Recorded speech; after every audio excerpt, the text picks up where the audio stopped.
Do you have Sjögren syndrome and wonder why your joints hurt? And more importantly, what you can do about it without jumping to more aggressive medications or surgery. Today, I'll walk you through the entire roadmap of treatment, from simple lifestyle steps to more advanced treatments.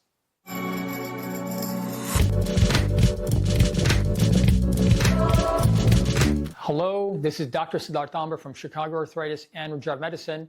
I specialize in non-surgical treatments for musculoskeletal conditions, rheumatology, regenerative medicine, and metabolic health. My goal is to help you live pain-free and optimize your health with cutting-edge treatments so you can do the things you love for years to come. When people think about Sjögren syndrome, the main thing they think about or that comes to mind is usually dry eyes and dry mouth. And that makes sense. That's the classic feature.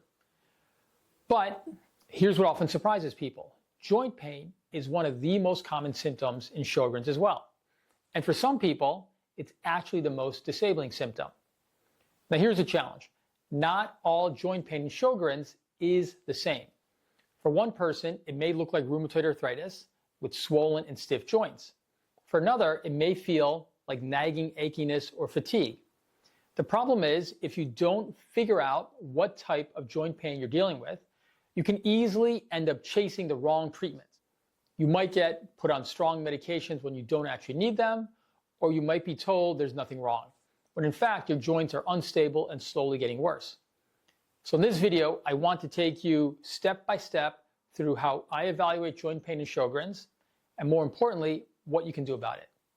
We're going to talk about why Sjögren's causes joint pain, how to figure out if your pain is inflammatory, mechanical, or nerve-related pain, lifestyle steps that really matter, medical treatments and when they make sense to utilize, where does regenerative medicine options work in this case, and finally, how to create a long-term strategy so you're not just reacting to pain, you're staying ahead of it.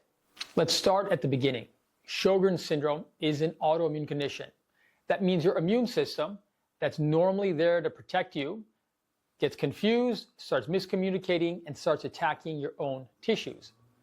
The classic targets in Sjögren's are the moisture-producing glands, which is why people get dry eyes and dry mouth. But the immune system doesn't just stop there. It can also cause inflammation in your joints, your nerves, and even your internal organs. So why do joints hurt in Sjögren's? There are really three main reasons. Number one is inflammation. This is where the immune system attacks the joint lining, causing swelling, stiffness, and pain. This can look, at its most severe level, a lot like rheumatoid arthritis, and it often gets better with medications that calm down the immune system. Number two is instability.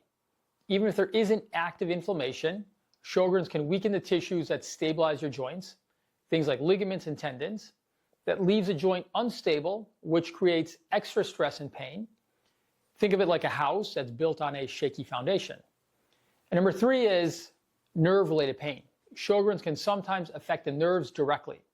That's when you might feel burning, tingling, or widespread discomfort that doesn't match up with swelling or inflammation.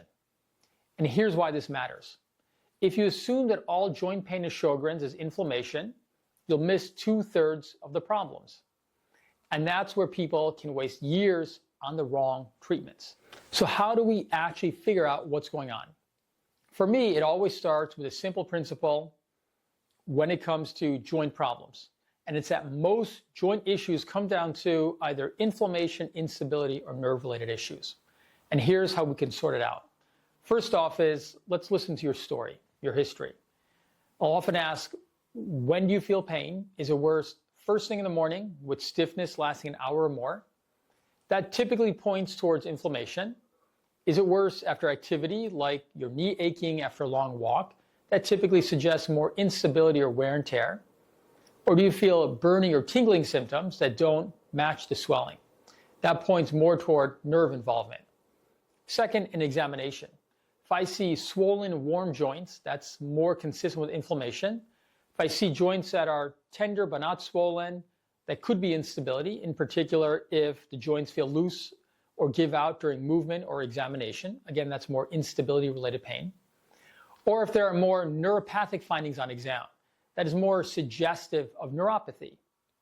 Next are your labs. We typically look at things like your SED rate and CRP, which may show inflammation, and antibodies like your SSA and SSB antibodies that are more classic for Sjögren's. But in this case, labs don't really tell the whole story in terms of differentiating and figuring out what is causing your pain in Sjögren's. And next there's imaging. Ultrasound is my favorite tool for inflammatory arthritis. With ultrasound, I can see if there's fluid in the joint, clear evidence of inflammation. I can stress the joint and watch for any instability. I can even look for subtle thickening of tissues from old inflammation. MRI may also be helpful here if we need a deeper look at certain structures. For neuropathic findings, if those are present on exam, nerve conduction studies or skin biopsy to evaluate for small fiber neuropathy may be needed as well. You want to think of it like investigating a crime scene. You don't just go looking for one clue. You need to gather all the evidence, the story, the exam, the labs, and the imaging, put them together, and come to a coherent understanding of the root cause of what's causing your pain. Before we even talk about medications or injections, let's focus on the foundation of treatment. And it's what you can do every day to support your joints. Number one is exercise and movement. Gentle, consistent movement is like oil for your joints. Swimming, biking, walking, yoga, tai chi, all of these can reduce stiffness and improve circulation. If you stay still, joints get tighter. If you move, joints typically get looser and happier. Number two, nutrition. An anti-inflammatory diet can help in many people. A Mediterranean diet is one of my more favorite examples. More vegetables, healthy fats like olive oil, lean proteins like fish and beans, and limited processed foods. Sugar and processed carbs in particular can worsen inflammation. And because Sjögren's is linked to dryness, hydration is also critical as usual. Number three is supplements. Omega-3 fatty acids, turmeric or curcumin, and vitamin D all have some evidence for reducing inflammation and supporting joint health, and are all low-risk ways that you can help yourself. Number four is sleep and stress. This one is really underestimated. Poor sleep can magnify pain. Stress can turn up inflammation. Practices like meditation, deep breathing, or even just regular relaxation can lower flare frequency and pain as well. You want to think about it like this way. Lifestyle steps won't necessarily cure Sjögren's, but they can create a stronger foundation so your joints are more resilient, and so you're more resilient. It's like maintaining your car. If you never change the oil, the engine will eventually wear out faster. So take care of your body, and you'll get more mileage out of it as well. Now let's talk about medical treatments. If your joint pain is clearly from inflammation, medications can make a huge difference. The first-line treatment is often hydroxychloroquine or Plaquenil. It's relatively safe and well-tolerated and can help in many Sjögren's patients if they have inflammation causing fatigue and joint pain. If your pain is more severe or more inflamed, sometimes more definitive immunosuppressant medications like methotrexate or other similar medications are added. And in rare cases, biologic medications are used, especially if Sjögren's looks more aggressive like rheumatoid arthritis, like inflammation. And my key message here is don't rush into heavy-duty medications unless there's real evidence of inflammation. If your labs, imaging, and exam are not really clearly showing inflammation, you want to pause and look to see if there's other causes of your pain to begin with. Medication should be targeted, they should not be reflexive.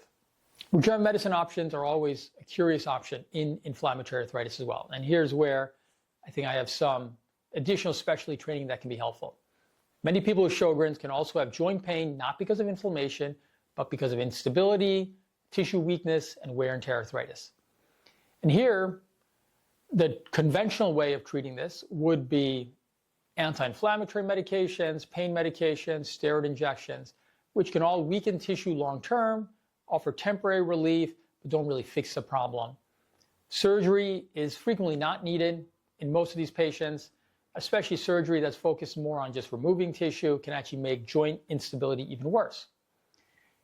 That's where I think regenerative medicine can have a benefit here. If we're talking about more wear and tear or instability issues, this is a good option. Prolotherapy is one option. It's a simple, natural injection that stimulates your body to repair and strengthen ligaments and tendons, making joints more stable. Next is platelet-rich plasma, or PRP. It takes it further. We take your own blood, concentrate the healing platelets into high concentration healing platelets, and inject those into weakened or damaged tissue. This not only can strengthen ligaments, but also help with cartilage and joint lining related pain. For more advanced cases, bone marrow-derived stem cells can be utilized as well. These provide a higher level of healing potential, and they can be especially helpful when joints are more unstable or more damaged. All of these must be done with image guidance so that we are precise and safe with our treatments. Here's an example. A patient with Sjögren's came to me with knee pain. She originally thought she needed more immunosuppressive medication because her pain was constant, but when we checked her out, evaluated her properly, she didn't really have significant inflammation. What she had was more instability and early wear and tear. Ended up treating her with platelet-rich plasma. She's now back to hiking after a few months and now really living much better without stronger medication. And that's the power of regenerative medicine in this sort of case. It can actually strengthen the foundation and actually treat the root of the problem instead of just masking it. Sometimes Sjögren's can even cause nerve-related pain, burning, tingling, or sensitivity. This can be diagnosed frequently via either EMG, sometimes with a skin biopsy if you're looking for small fiber neuropathy, and sometimes just good clinical evaluation. Nerve-related pain medications can help to diminish pain. Sometimes stronger immunosuppressant, disease-modifying treatments may be needed as well. This can be a challenging diagnosis to make at times and a challenge to treat, but if diagnosed appropriately, treatment options still do exist. Let's clear up some common myths about Sjögren's and joint pains. Myth number one, all joint pain in Sjögren's is inflammatory. Truth is, much of it is mechanical or even sometimes nerve-related pain. Myth number two, steroid injections are the best option here. Incorrect. The truth is that they may give short-term pain relief, but they can weaken tissue long-term and are not really a great option for longer-term health. Myth number three, surgery is inevitable. The truth is, surgery is rarely needed for Sjögren's related joint disease. Consider all your options to properly treat this. Myth number four, lifestyle does not help here. The truth is, while lifestyle will not necessarily cure your Sjögren's, it absolutely can shape how much pain and disability you experience and can be incredibly beneficial. So how do you put this all together? Step one, identify the root cause, whether your problem is inflammation, instability, or nerve-related pain. Step two, build your foundation with lifestyle improvements, including exercise, diet, sleep, and stress management. Step three, add targeted treatments as needed. Medications if there's significant inflammation, regenerative medicine options if there's instability, and nerve-focused treatments if nerves are involved. Step four, reassess regularly. Sjögren's can change over time. What works today may need adjusting tomorrow. And step five, stay engaged in shared decision-making with your physician. The best plan is the one you understand and agree with. Here's the big takeaway. Joint pain in Sjögren's is common, but it's not a one-size-fits-all problem. If it's inflammation, treat it early. If it's instability, strengthen it with regenerative medicine options. If it's nerve-related, help heal the nerves heal. The goal is not just to reduce pain for today, it's to protect your joints, preserve your function, and give you the freedom to keep living the life you want. If you found this helpful, please make sure to like, subscribe, and check out our website at chicagoarthritis.com for more expert advice on staying pain-free and healthy. See you next time, and as always, live well.